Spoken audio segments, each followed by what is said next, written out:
Di da vêroja ku em lê kom bûne ku îro jin bûne dengê xwe û bûne dengên azadî û heqîqetê vê rojê êgo em gihandin vê rojê êgo hêşt ku em bikarin bibin xwedî îrade û vîn û bawerî bi me re da avakirin rêhevalên me yên şehîd û rêbera xwe bi felsefa rêbera xwe em gihîştin vê rojê em di serî de li wan pîroz dikin. Bêguman hemû keçên ciwan êgo bi şevan seherîn êgo bi rojan li pê nûçeyekî ketin êgo bi dehan caran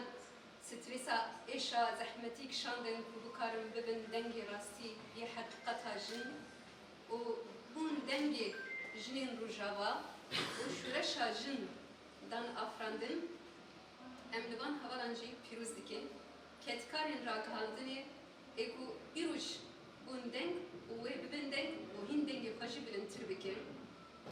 Em dizanin bi kedê dihan rêhevalên me yên şehîd ku çend rojê din jî yek ji wan rêhevalên me yên şehîd ku heva jiyan jî gihîşt asta şehadetê ji bo ku heqîqetê derbixîne ortê da û ji bo ku bikaribê rast ev şûreşa ku tê meşandin heqîqeta ku heye şahî, zehmetî, êş, kêfxweşî yê jinan bibe dengê wan xwîna xwe da heya nefesê da wî da têkoşîn kir û gihîşt asta şehadetê em van kedê ku hatiye dayîn dîsa carekî din li wan pîroz dikin û dibêjin ku ev radyo me ev di 2017 da destpêkirina wan bi zehmetî kişandin. Bêguman dema ku mirov kom dibe mirov tiştekî nizanibe ji nû da afrandin pir bi zehmet e. Em jin jî her tim wisa hatibûn lê meyzandin nikarin bêbawerin bêhêzin lê îroj dema ku hêz çê dibe bawerî çê dibe şervanên azadiyê êro dema ku têkoşîn dikin her têkoşerek derdikeve xîr dike bi navê jinan û dibêje ez jî dikarim bibim bawerî ez jî dikarim bibim hêvî ez jî dikarim bibim têkoşer ketkarên ragihandinê bi vî şeklî derdikevin û dibêje em jî dibin deng. Xebatkarên Radyo Star dikin yêgo bi rastî jî belkî temenekî genc dest bi kar û xebatê xwe kirin lê rastî jî dikarîbûn bi awayekî pir baş û pir birêk û pêk karê xwe pêk bînin û garibin dengê jinan bigihînin raya giştî û çi êş û azarên gogijin di nava civakê dikişînin berxwedaniyên goge ev çend sal bi pêşengtiya jin têkirin li Bakur û Rojhilatê Sûriyê bigihînin raya giştî ji bo vêna jî em spasiya wan kirin ser vê kedawana ji xwe wek Radyo Star belkî yanî min jî salekê di nava radyo dikar kir û dema gogineh ez mixwest ez fêr bibim yanî ez hatim Radyo Star wê demê hin hevalên me jin belkî genc bûn jî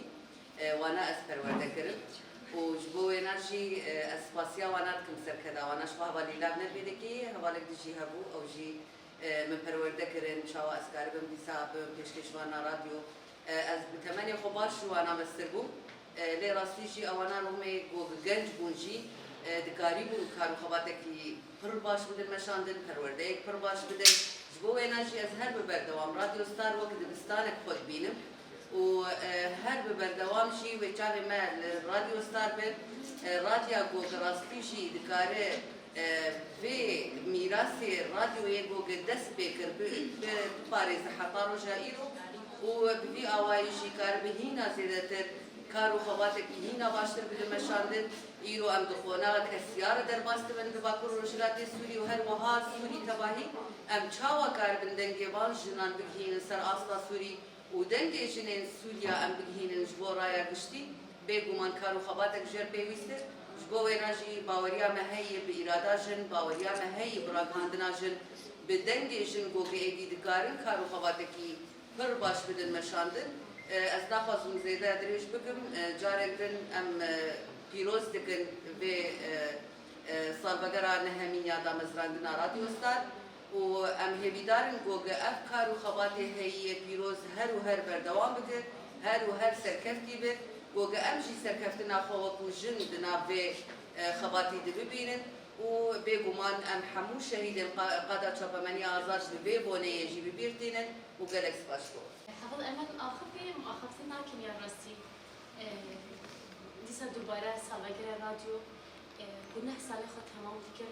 در باسی سال خود دهیم به لتوانی جنان پیروز کن کت کارن چپمنیا آزاد پیروز کن لحوالی گوی او غریدا جان خود فدا کردن وان پیروز کن و بنایی من خواستیاریه که سمبولیک جبو کارکرین گو بنز نه سالن به راوستان دوی رادیو در کردن حیا اصلا ایرو آنینه مخص یعنی سرنامه